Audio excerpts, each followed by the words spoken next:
ನಮಸ್ಕಾರ ಸ್ನೇಹಿತರೆ, videos for ಪಬ್ಲಿಕ್ಗೆ ಎಲ್ರಿಗೂ ಸ್ವಾಗತ. ಸ್ನೇಹಿತರೆ, ಈ ವಿಡಿಯೋದಲ್ಲಿ ಒಂದು ಸ್ಟೂಡೆಂಟ್ಸ್ಗಳಿಗೆ ಗುಡ್ ನ್ಯೂಸ್ ಅಂತಾನೆ ಹೇಳ್ಬೋದು. ಏನಪ್ಪಾ ಅಂತಂದ್ರೆ SSP ಸ್ಕಾಲರ್ಶಿಪ್ ಅನ್ನ ಬಿಟ್ಟಿದ್ದಾರೆ. ಸೊ ಯಾರಿಗೆ ಬಿಟ್ಟಿದ್ದಾರೆ ಏನು ಅನ್ನೋದನ್ನ ಕಂಪ್ಲೀಟ್ ಆಗಿ ನಾನು ಈ ವಿಡಿಯೋದಲ್ಲಿ ನಿಮಗೆ ತಿಳಿಸ್ಕೊಡ್ತಾ ಇದ್ದೀನಿ. ಸೊ ವಿಡಿಯೋನ ಕೊನೆವರೆಗೂ ನೋಡಿ. ಅದೇ ರೀತಿ ಚಾನಲ್ಗೆ ಹೊಸದಾಗಿರೋರು ದಯವಿಟ್ಟು ಸಬ್ಸ್ಕ್ರೈಬ್ ಮಾಡ್ಕೊಳ್ಳಿ, ಯಾಕಂತಂದ್ರೆ ಇದೇ ರೀತಿಯ ಹೆಚ್ಚಿನ ವಿಡಿಯೋಗಳು ನನ್ನ ಚಾನಲ್ ಅಲ್ಲಿ ನಿಮಗೆ ಸಿಗ್ತಾ ಹೋಗುತ್ತೆ. ಸೊ ನೋಡ್ಬೋದು, ಇಲ್ಲಿ ವಿಡಿಯೋಸ್ ನಿಮಗೆ ನೋಡ್ತಾ ಹೋದ್ರಪ್ಪ ಅಂತಂದ್ರೆ ನಿಮಗೆ ಎಲ್ಲಾ ರೀತಿಯ ಅಪ್ಡೇಟ್ಸ್ ನನ್ನ ಒಂದು ಚಾನಲ್ಗೆ ನಿಮಗೆ ಸಿಗುತ್ತಾ ಹೋಗುತ್ತೆ. ಸೊ ಏನದು SSP ಸ್ಕಾಲರ್ಶಿಪ್, ಯಾರಿಗೆಲ್ಲ ಬಿಟ್ಟಿದ್ದಾರೆ, ಯಾರೆಲ್ಲ ಅಪ್ಲೈ ಮಾಡ್ಬೋದು, ಲಾಸ್ಟ್ ಡೇಟ್ ಯಾವಾಗ, ಸೊ ಕಂಪ್ಲೀಟ್ ಆಗಿ ಈ ವಿಡಿಯೋದಲ್ಲಿ ನಾನು ನಿಮಗೆ ಹೇಳ್ಕೊಡ್ತಾ ಇದ್ದೀನಿ. ಸೊ ವಿಡಿಯೋನ ಕೊನೆವರೆಗೂ ನೋಡಿ ಅಂತ ಹೇಳೋದಕ್ಕೆ ಇಷ್ಟಪಡ್ತೀನಿ.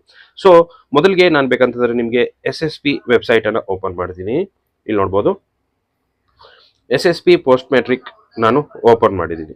ಸೊ ಇವಾಗ ಇಲ್ಲಿ ನೋಡ್ಬೋದು, ನೀವು ಲಾಗಿನ್ ಆಗೋದಕ್ಕೆ ಮತ್ತೆ ಡೀಟೇಲ್ಸ್ ಎಲ್ಲ ಕಂಪ್ಲೀಟ್ ಆಗಿ ಇಲ್ಲಿ ಇದೆ.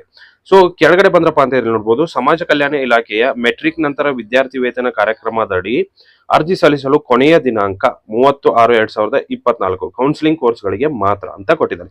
ಸೊ ಸಮಾಜ ಕಲ್ಯಾಣ ಇಲಾಖೆ ಅಂತಂದ್ರೆ ಯಾವ್ದು ಬರುತ್ತೆ, SC ಮತ್ತು ST ಒಂದು ಸ್ಟೂಡೆಂಟ್ಸ್ ಏನಿರ್ತಾರಲ್ಲ ಅವರಿಗೆ ಈ ಒಂದು ಏನಾಗುತ್ತೆ ಅಪ್ಲೈ ಆಗುತ್ತೆ. ಸೊ ಅವರೆಲ್ಲ ಏನಪ್ಪಾ ಅಂತಂದ್ರೆ ಅಂದ್ರೆ ಕೌನ್ಸಿಲಿಂಗ್ ಕೋರ್ಸ್ಗಳು ಮಾತ್ರ. ಸೊ 10th ಮತ್ತೆ PUC ಆದಮೇಲೆ ಯಾರೆಲ್ಲ ಕೌನ್ಸಿಲಿಂಗ್ ಒಂದು ಕೋರ್ಸ್ಗಳಿಗೆ ಮಾಡಿರ್ತಾರಲ್ಲ, ಸೊ ಡಿಪ್ಲೊಮಾ ಆಗಿರ್ಬೋದು, ಪ್ಯಾರಾಮೆಡಿಕಲ್ ಆಗಿರ್ಬೋದು, ಸೊ ಇದೆಲ್ಲ ಕೋರ್ಸ್ಗಳಿಗೆ ಏನಾಗಿರುತ್ತೆ ಈ ಒಂದು ಅಪ್ಲಿಕೇಶನ್ ಅನ್ವಯ ಆಗುತ್ತೆ. ಅಂತಂದ್ರೆ ನೀವು SC ಮತ್ತೆ ST ಒಂದು ಕ್ಯಾಸ್ಟ್ಗೆ ಸೇರಿದ್ರಪ್ಪ ಅಂತಂದ್ರೆ ಈ ಒಂದು ಇಂಪಾರ್ಟೆಂಟ್ ಅಪ್ಲಿಕೇಶನ್ ಆಗುತ್ತೆ. ಸೊ ಕೊನೆಯ ದಿನಾಂಕ ಯಾವತ್ತಪ್ಪ ಅಂತಂದ್ರೆ ಇದೇ ತಿಂಗಳು 30ನೇ ತಾರೀಕು ಇರೋದ್ರಿಂದ ಬೇಗ ಬೇಗ ಅಪ್ಲಿಕೇಶನ್ ಅನ್ನ ಸಬ್ಮಿಟ್ ಮಾಡಿ ಅಂತ ಹೇಳೋದಕ್ಕೆ ಇಷ್ಟಪಡ್ತೀನಿ. ಸೊ ನೀವು ಹಳೇದು ಹಾಕಿದ್ರಪ್ಪ ಅಂತಂದ್ರೆ ಇಲ್ಲಿ ನೋಡ್ಬೋದು, ಇಲ್ಲಿ ನೀವೇನ್ ಮಾಡ್ಬೋದು, ಈಗಾಗಲೇ SSP ಅಲ್ಲಿ ಖಾತೆ ಸೃಜು ವಿದ್ಯಾರ್ಥಿಗಳಿಗೆ ಮಾತ್ರ ಅನ್ವಯ. ಅದ್ರಲ್ಲಿ ಆಲ್ರೆಡಿ ರಿಜಿಸ್ಟರ್ ಇದ್ರಪ್ಪ ಅಂತಂದ್ರೆ ಇದ್ರ ಮೇಲೆ ಕ್ಲಿಕ್ ಮಾಡ್ಕೊಂಡು ಲಾಗಿನ್ ಆಗ್ಬೋದು. ಇಲ್ಲ ಹೊಸದಾಗಿ ಹಾಕ್ತಿದ್ರಪ್ಪ ಅಂತಂದ್ರೆ ಇಲ್ಲಿ ನೀವು ಕ್ಲಿಕ್ ಮಾಡ್ಕೊಂಡು ರಿಜಿಸ್ಟರ್ ಆಗ್ಬೋದು.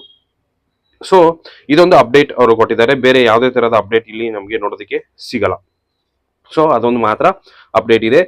ಬೇಗ ಬೇಗ ಅಪ್ಲಿಕೇಶನ್ ಸಬ್ಮಿಟ್ ಮಾಡ್ಕೊಳ್ಳಿ ಅಂತ ಹೇಳ್ತಾ ಈ ವಿಡಿಯೋನ ಮುಗಿಸ್ತಾ ಇದ್ದೀನಿ. Thank you so much. ಸಿಗೋಣ ಮುಂದಿನ ವಿಡಿಯೋದಲ್ಲಿ ಅಂತ ಹೇಳ್ತಾ ಥ್ಯಾಂಕ್ ಯು.